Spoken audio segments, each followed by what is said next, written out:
हमारे YouTube channel में आप सभी का स्वागत है। जो भी हमको इस वीडियो में देख रहे हैं उन सभी को हमारी तरफ से जय श्री कृष्णा।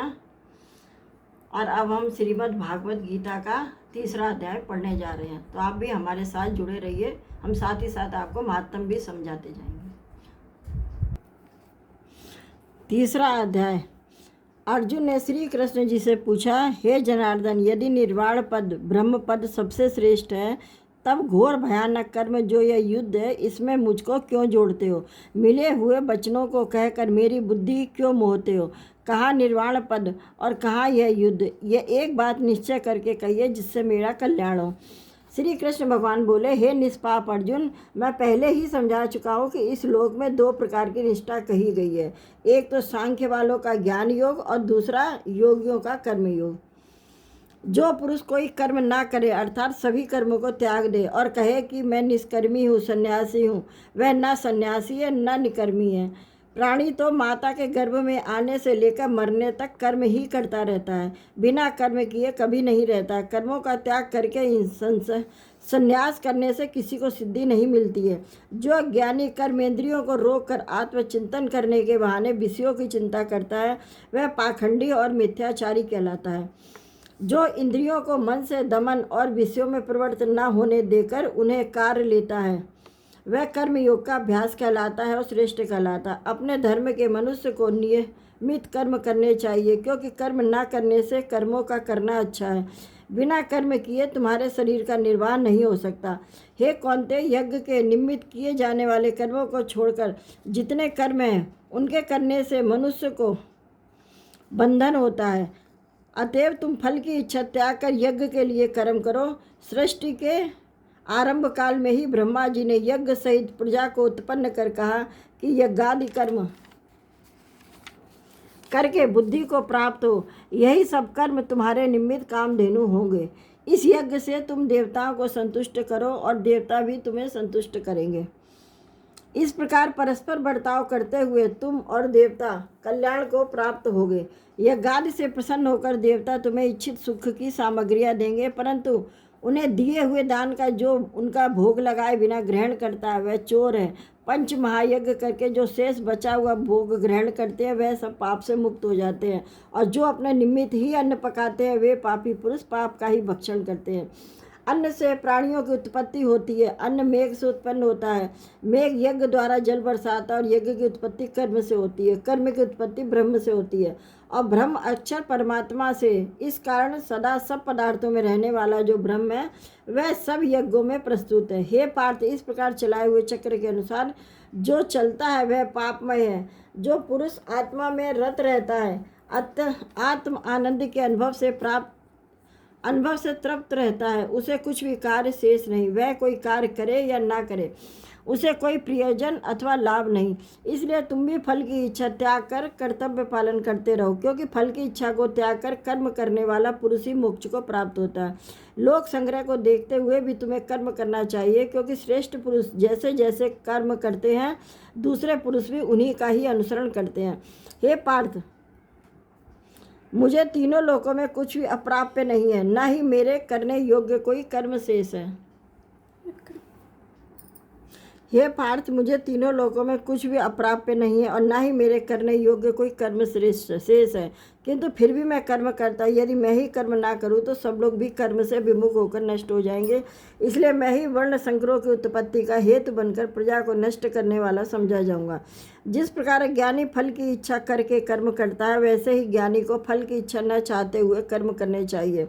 उसे ये कर्म लोक शिक्षा की इच्छा से करने चाहिए। कर्म में आसक्त ज्ञानियों की बुद्धि में ज्ञानी भेद का भाव उत्पन्न न करे, परंतु आप स्वयं कर्म करता हुआ उससे भी प्रसन्नता पूर्वक कर्म करावे।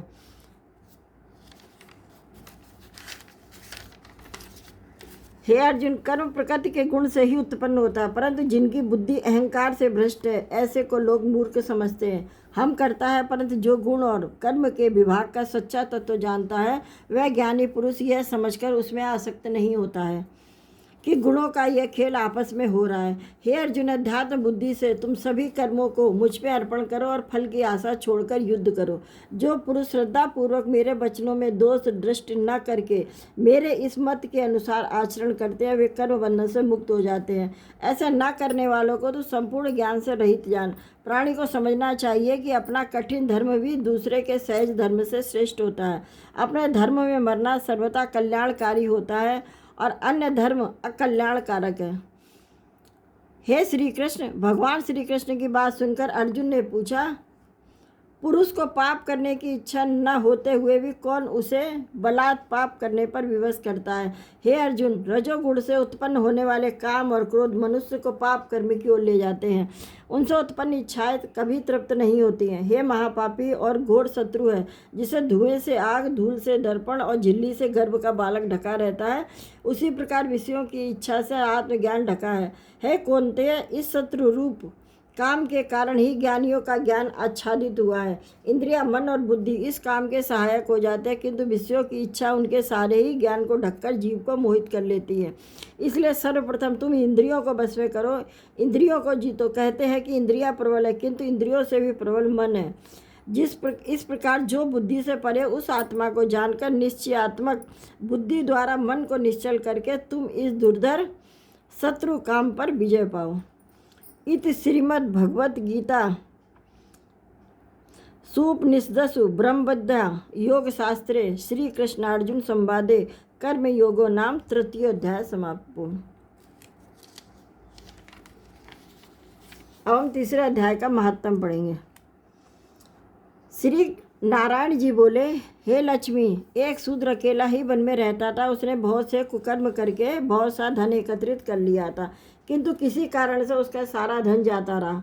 धनादि के चले जाने पर वह शूद्र बहुत चिंता करता और लोगों से पूछता कि कोई कर्म बताओ जिससे मैं पृथ्वी में जो धन है उसे निकाल लूँ और द्रव्य मेरे हाथ लगे। किसी से कहता कोई ऐसा अंजन बताओ जिसे आंखों में लगाकर मैं पृथ्वी का सकल धन देख लूँ।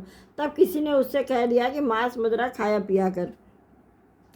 वह उसके अनुसार ये खोटे कर्म करने लगा, चोरी चकारी करने लगा। एक दिन अपने चोर साथियों द्वारा ही वह मारा गया और मरकर प्रेत योनियों को प्राप्त हुआ। प्रेत बनकर वह एक बट वृक्ष पर रहने लगा। वह बड़ा दुख पाता और हाय हाय करता रहता, विलाप करता और कहता कि मेरे कुल में क्या कोई ऐसा नहीं है जो मुझे इस अधम देह से छुड़ाए। इसी प्रकार उसे बहुत समय गुजर गया। इस बीच शूद्र की पत्नी ने एक पुत्र को जन्म दिया। जब उसका पुत्र बड़ा हुआ तो उसने अपनी माता से पूछा, हे माता, मेरा पिता क्या करता और उसकी मृत्यु किस प्रकार हुई। तब माता ने उसे बताया कि बेटा, तेरे पिता के पास बहुत सा धन था जो यूं ही जाता रहा। फिर एक दिन वह धन की लालसा से चोरी करने गया तो दूसरे चोरों ने उसे मार दिया। हे माता, क्या तूने उसकी गति कराई। माता ने कहा, नहीं। हे माता, हमें उसकी गति करानी चाहिए, पुत्र ने कहा। फिर पंडितों ने से सब हाल कहकर पूछा कि मेरे पिता का उद्धार किस प्रकार होगा। तब पंडितों ने कहा कि तू गया जी जाकर उनकी गति करा, तब तेरे पितरों का उद्धार होगा। बेटा अपनी माँ की आज्ञा लेकर गया जी को चला। प्रयागराज के दर्शन स्नान करके आगे बढ़ा तो एक वृक्ष के नीचे सुस्ताने बैठ गया। वहाँ उसे बड़ा भय लगा। यह वही वृक्ष था प्रेत योनियों को प्राप्त होगा जिस पर उसका पिता निवास करता था। उसी जगह चोरों ने उसे मारा था। तब उस बालक ने अपना गुरु मंत्र पढ़ा। उसका एक नियम और भी था, वह नित्य श्री गीता जी का एक अध्याय पढ़ता था। उस दिन उसने वृक्ष के नीचे बैठकर श्री गीता जी के तीसरे अध्याय का पाठ किया और उसने पिता ने प्रेत योनि में उसे सुना, जिससे उसकी प्रेत देह छूट गई। तत्क्षण ही उसे देवदेही प्राप्त हो गई।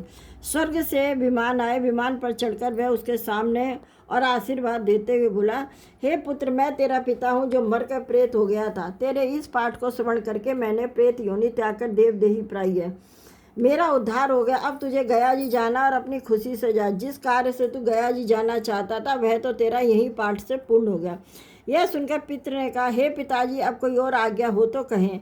हे पुत्र, मेरे 7 पीढ़ियों तक के पिता नरक में पड़े हुए सब बड़े दुखी हैं। तू श्री गीता जी के तीसरे अध्याय का पाठ करके इसका फल उन्हें दे दे, जिससे वे भी इस दुख से मुक्ति हो जावे। यह आदेश देकर वह देवदेही स्वर्ग को प्रस्थान कर गया। तब उस बालक ने वहीं बैठकर गीता जी के तीसरे अध्याय का पाठ किया और इसका पुण्य अपने पितरों को देकर उन्हें वैकुंठगामी किया। तब यमदूतों ने राजा धर्मराज के पास जाकर कहा, महाराज, नरक में तो बहुत से लोग नहीं हैं, वहाँ तो उजाड़ पड़ा है। तब कई जन्मों के पाप कर्मी थे, उन्हें श्री ठाकुर जी के दूत विमानों पर बिठाकर ले गए हैं। यह सुनते ही धर्मराज बैकुंठ धाम जाकर श्री नारायण जी के सन्मुख उपस्थित हुए और बोले, हे देवादिदेव, जो जीव जन्म जन्मांतर के पापी थे, आपके दूत उन्हें विमानों में बैठाकर बैकुंठ को ले गए हैं। अब नरक भोगने का दंड किसे और किस प्रकार दें। हे धर्मराज, तू दुखी मत हो और मेरी बात ध्यान से सुन। जो जीव श्री गीता जी का पाठ पढ़े या श्रवण करे या कोई किसी को पाठ किए का फल दान करे, उन जीवों का तू कभी नरक में न देना, यह मेरी आज्ञा। श्री नारायण जी लक्ष्मी जी से बोले, हे लक्ष्मी, गीता जी के 3 अध्याय का यह फल मैंने तुझसे कहा। श्री गीता जी के 3 अध्याय के पढ़ने या श्रवण करने से पापी भी बैकुंठ धाम का अधिकारी हो जाता है। बोलो सच्चिदानंद भगवान की जय।